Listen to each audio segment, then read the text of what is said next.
Well, good evening, everyone. Looks like it's another fine day for a Horizons episode. Welcome back. This is Ragemore, also known as SirLucien.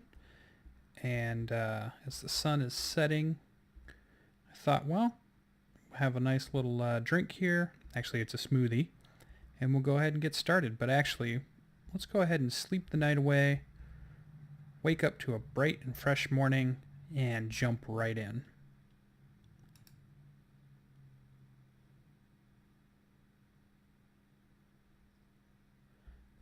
All right. It's always great to get a good night's sleep.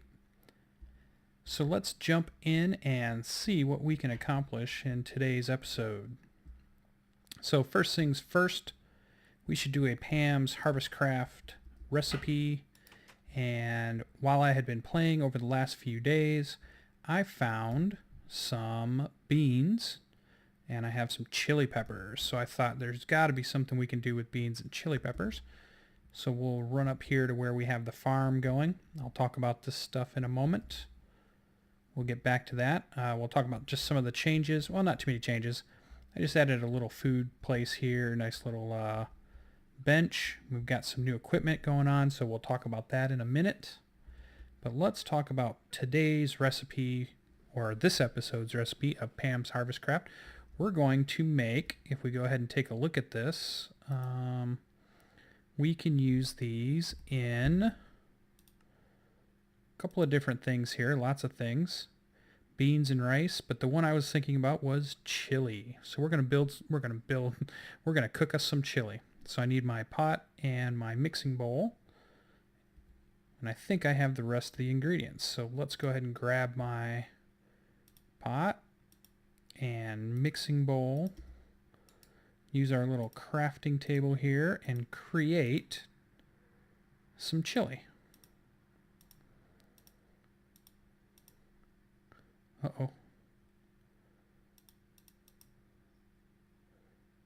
Oh, I got pork chop. I need steak. Oh no. Can I use anything else in the recipe? I thought I had it. Cooked pork chop. I don't think I have anything there. Let me run back to the house. Oh, my boots are out too, so I'm going to have to fix that. Let's see if we have any steak. Boy, and I thought I had that all set up and ready to go. I was all organized and everything. Let's see, in our food pantry here. Haha, we do have some steak. Okay, we can make this.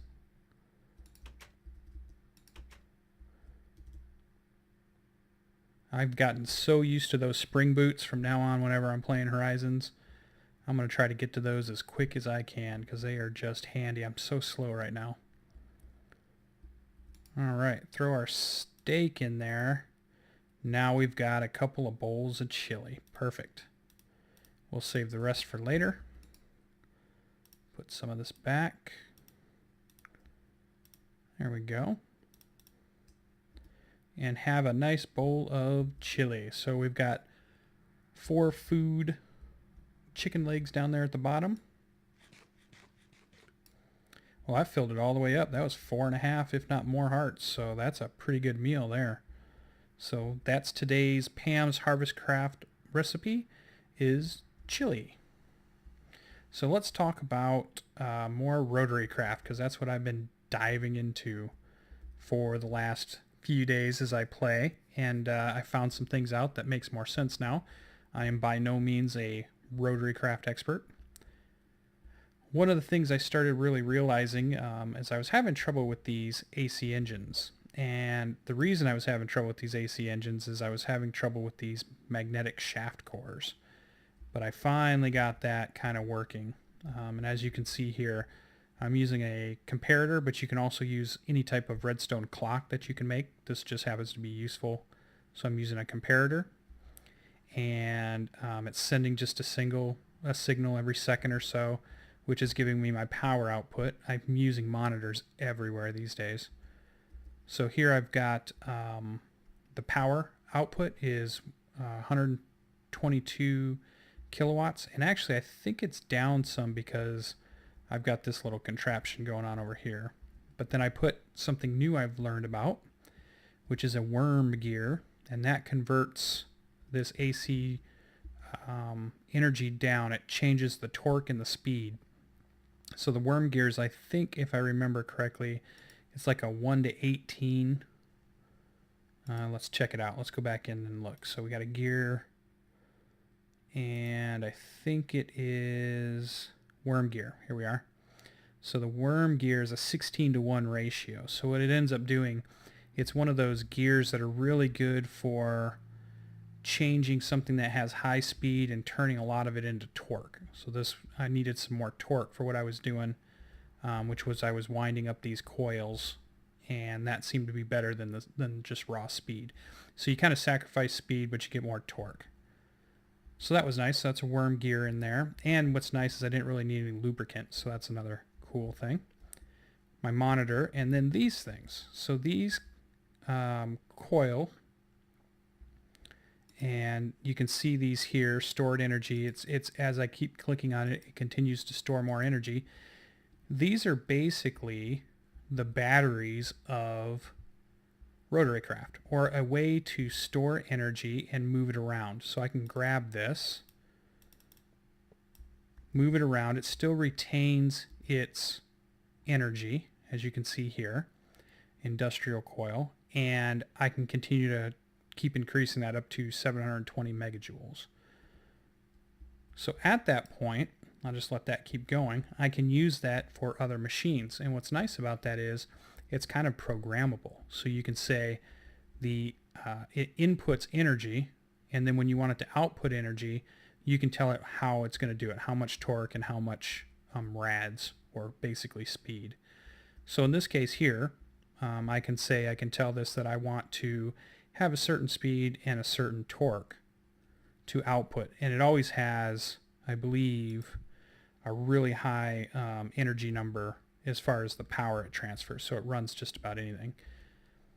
So we'll see that here in a second. So the big thing that I learned about these engines, though, AC engines to me were really nice because you're using a redstone signal to power them, and you're not really having to build fuel. So they become something that is interesting to you as kind of a mid-range engine. The trick to them happens to be the shaft core. They require a shaft core, and that shaft core needs to be magnetized in this machine here, which we can see is called the magnetizing unit. If we hold shift down, or I think we can see what it does here. So what it does is you take a shaft core that you create, which I need to create one. So let me do that. Let me go over here. I'll talk about this room where I've got my stuff moved in just a moment. We'll swing over here in just a moment. Sorry if this gets loud. I apologize. I have a dampening in there, but for whatever reason, it just kicks on and off. So I do apologize for that. Not trying to blow anybody's ears out. So you have this magnetizing core, the shaft core, but it's not magnetized yet. And to do that, it needs to be in this core area here. Well, I was having trouble with these AC engines because as I was creating those, I was getting really weird fluctuation numbers. And what I realized is if you have a magnetized shaft core in your inventory, it can kind of mess with the output of these engines.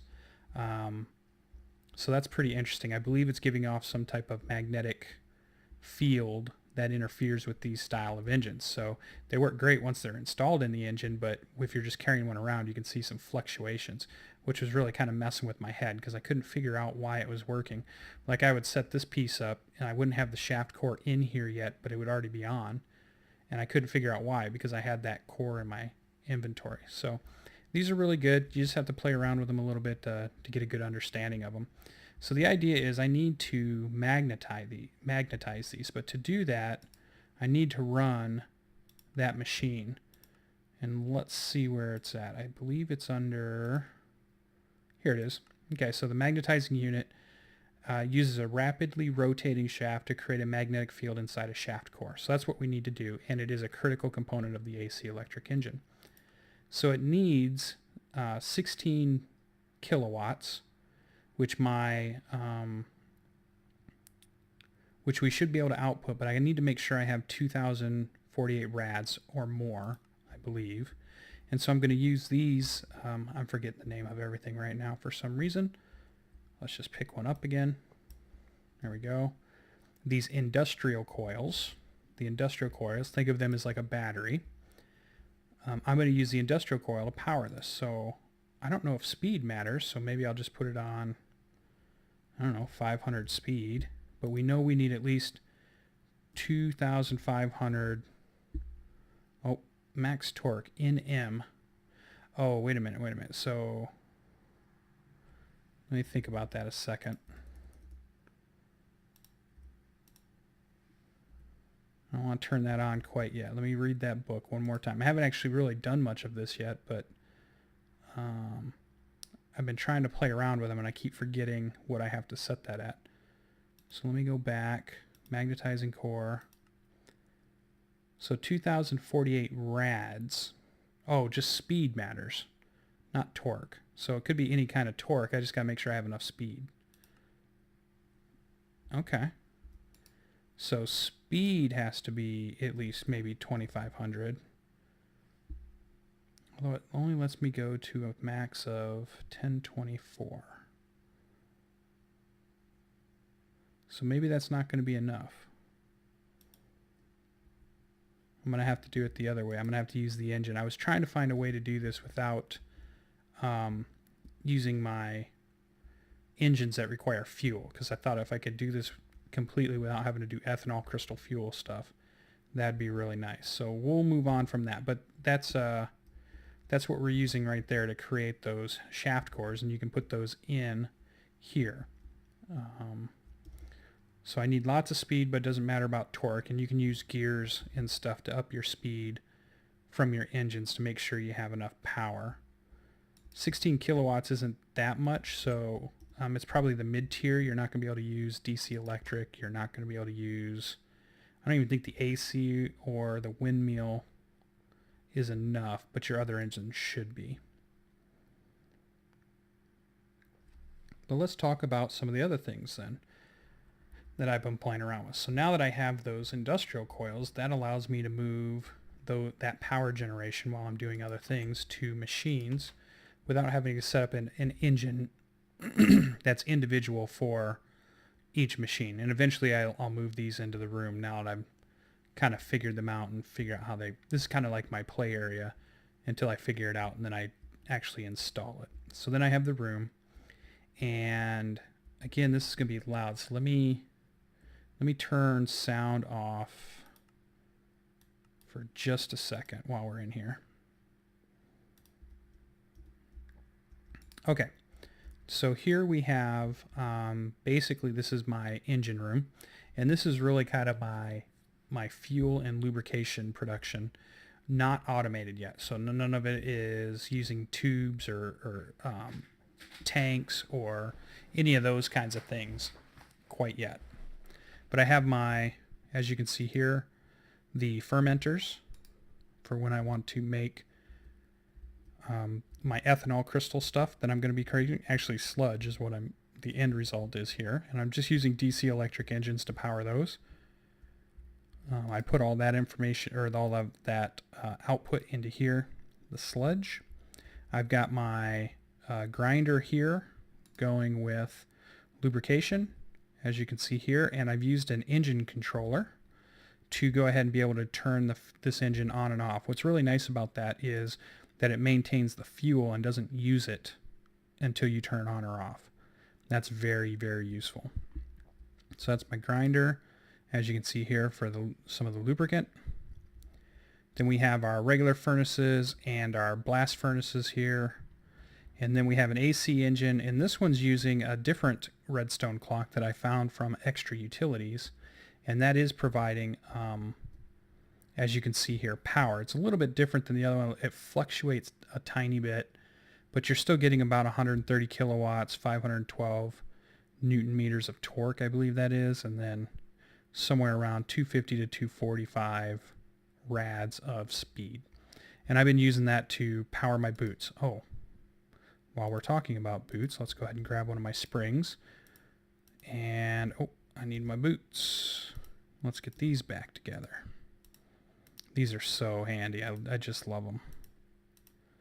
Nice thing is then you can just go ahead and put that spring right back in and let that build up. Eventually I want to make one that's better than that and you can hold more power. And I want to put the boots back on. There we go. Now we're back to speed. All right. Was there anything else in there? Just the light system being run by DC electric engines, which is the noise. There is a, hopefully there's nothing back here. This is supposed to be a sound muffler, but it's kind of glitchy. It's not been perfect. So sometimes it works, but every now and then you get that loud engine noise. So sorry about that. So that's mostly what's going to be in here. I'm probably going to get that magnetizing coil piece in here eventually, and those are kind of just like the area to recharge my tools, create my fuel system and lubrication, so kind of like almost like a workshop. Then I've done some work up here in the food production area. I'm going to start to expand that. And the big change here is I started playing around with a sprinkler and some tubes, as you can see here, and then a pump. And I'm using that industrial coil to go ahead and wind these up. So what's really nice, it seems like, is once I get this water pumped in there and it gets a pretty good pressure, this just keeps going for a while. So I haven't had to really turn that on in quite a while. But basically you put your engine right here, you turn it on, your coil, industrial coil here, turn it on, and this picks up the water from an infinite water source and creates pressure in the pipe. That turns the sprinkler on, and as you can see here, the sprinkler helps with growing. So kind of like keeps everything nice and hydrated, and I believe it helps with actual how fast things grow. So here you can go ahead and I'll put these in. I'm sure all of this could be automated at some point. I'm not a huge guy in automation. I like to actually do some of the work, so but you can kind of see where, if I redo all of these at once, we'll take a look at that. We'll run around. I'll show you one more thing. We'll come back up here and see the progress of that. Created a little bench here. That's about it. Still got the windmill going. I haven't really found a good use for that quite yet. I might have to use some gears to turn it into something, or maybe I need to link a couple of them together and store energy. I have been using the industrial coil up there too. It's slower than the AC engine, but it still works pretty well. In fact, this one's doing pretty good, and yeah, that one still has plenty. So what else have we been doing? So the other thing we needed to do is we need to figure out how we're going to do some production as far as mining. And that was kind of really the next piece. So I'm going to run down here to my test mining shaft. And we'll take a look at this. So what I've got going on is I've created a mining room here. Again, using the AC engine. And I have a boring machine. And in that boring machine, what it does is it creates a tunnel based on whatever pattern you want, as long as you have enough power, speed, and torque. And there's a kind of an equation for you to figure out as far as what you need to that.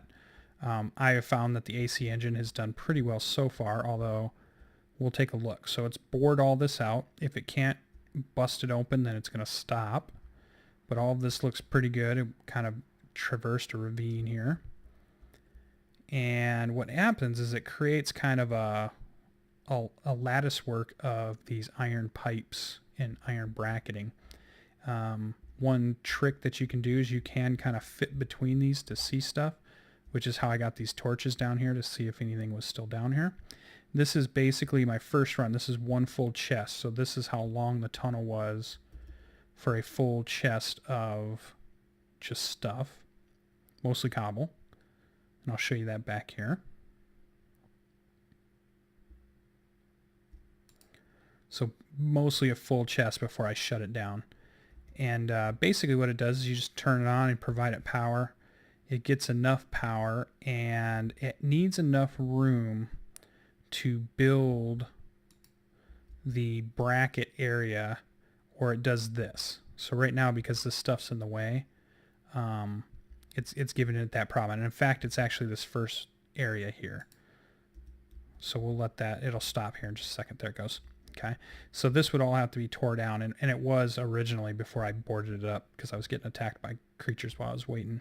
So when you set this down, number one tool tip is this area here needs to be completely open for whatever you have as far as your drill pattern.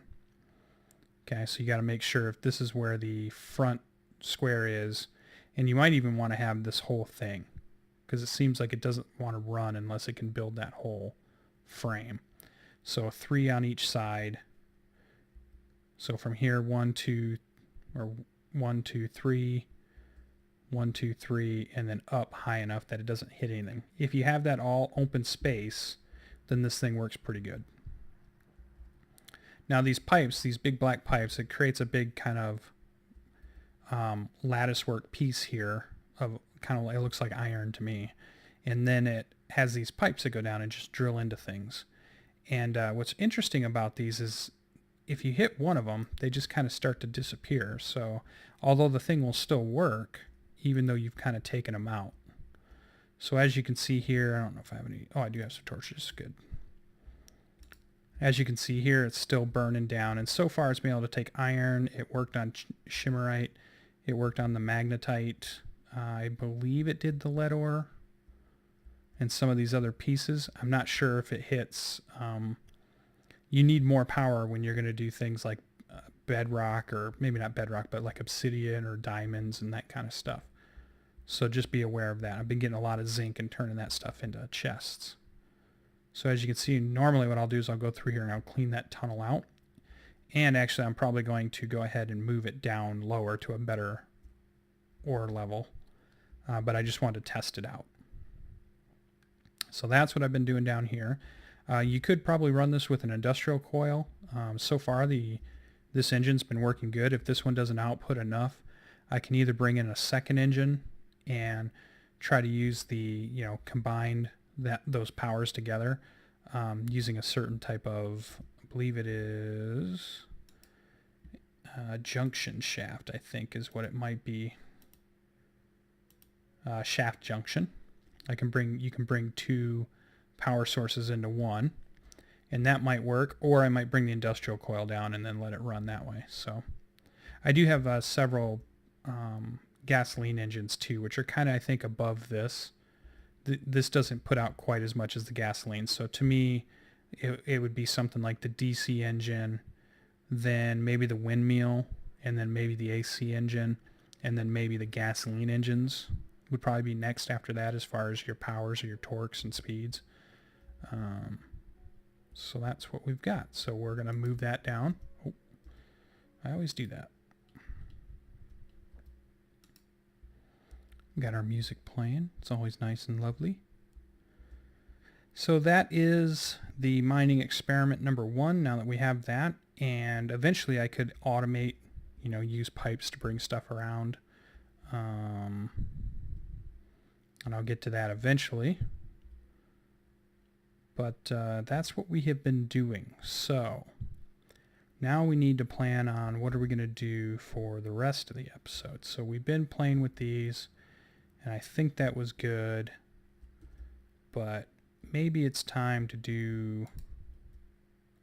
What? That's not supposed to happen. What the heck? Maybe it's time to do some more building of some sort, or... Oh no, I gotta stop doing that. Let's go to bed here. All right. So let me gather some materials, and we'll start on our next little project. I really should redo this. So stay with me, and I'll be right back. I was gathering materials, and I just wanted to show you that, as you can see here, the sprinkler helps things grow pretty quick, so that can increase your production. I've got to do some tests to see if it works on other things like Pam's RotaryCraft and some of these other types of plants, but it definitely works on wheat. So, and I'm betting it works on canola plants at least. So, just wanted to show you that while I was still gathering some materials. I'll be right back. Okay, it was killing me trying to figure out what was going on and what I was doing wrong. So I did some more research, and apparently the magnetizing unit requires a redstone clock. I tried just one of them and that didn't work, and so I was on the forums and I noticed that somebody had set it up with 2 redstone clocks, and then that did give me the magnetizing core. So as you can see there. Alright, so I'm going to have to figure out how I'm going to do that setup, but at least I can make those now because that allows me... I was having trouble with them, and now that I've got a more efficient way to do these, I can go ahead and start really using a lot more of these AC engines, which I seem to like, because I don't have to put too much fuel in them, which is nice. So again, that's basically just an industrial coil. I used a gear. I probably didn't need to use the gear I used here, which was a 8-to-1. I probably could have used a 4-to-1 maybe. Set on speed probably would have gave me enough, but that seemed to work.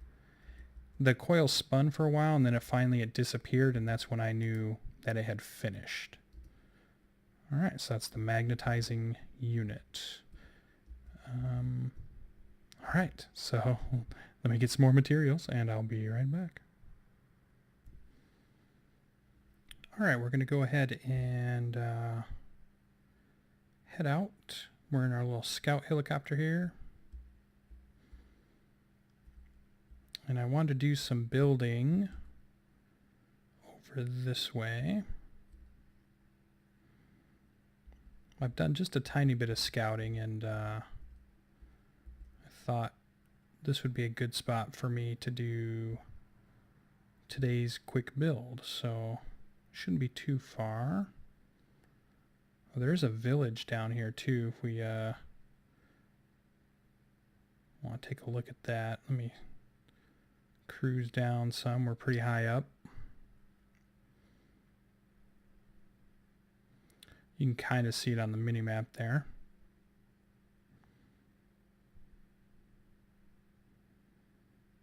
There we go.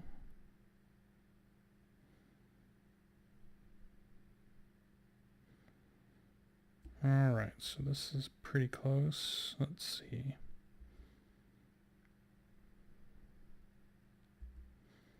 I think it was just on the other side of this tall pine and kind of snow area is where I wanted to go. Oh yeah, here's this kind of sunken village in the water layout over there. It's kind of redrawn pretty slow. I'm not sure why. So I think where I wanted was right in here somewhere. I think we're pretty close.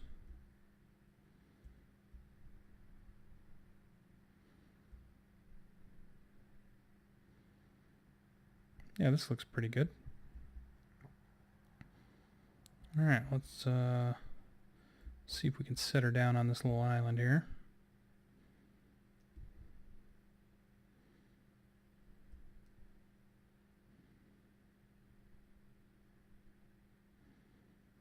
It's nice to have your own helicopter. Let's see.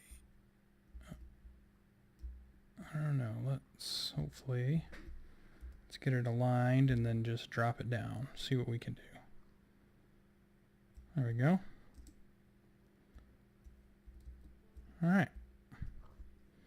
Not too bad. Oh, I probably didn't want to land because of the grass here, but that's good enough. So what I want to do is, one of the things I want to do is build a pretty good ship using Archimedes ships, but this time I want to build something that we can use on these ocean here. So, oh, I didn't get all my stuff, did I?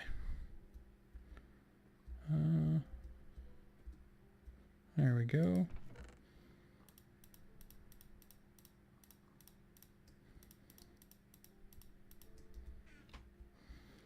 All right, let's take a look here. So maybe that's going to be the landing area, which I probably should create first.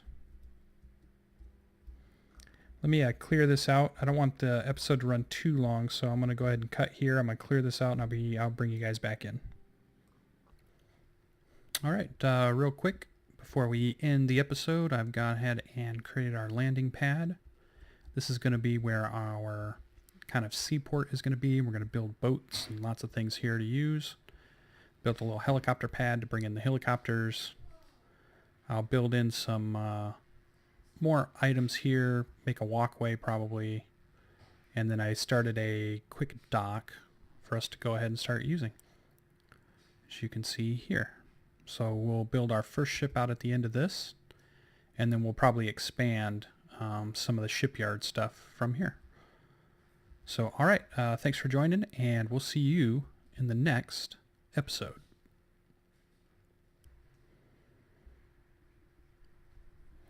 Little bonus video as we're coming in, and you get to see kind of the plot as we land.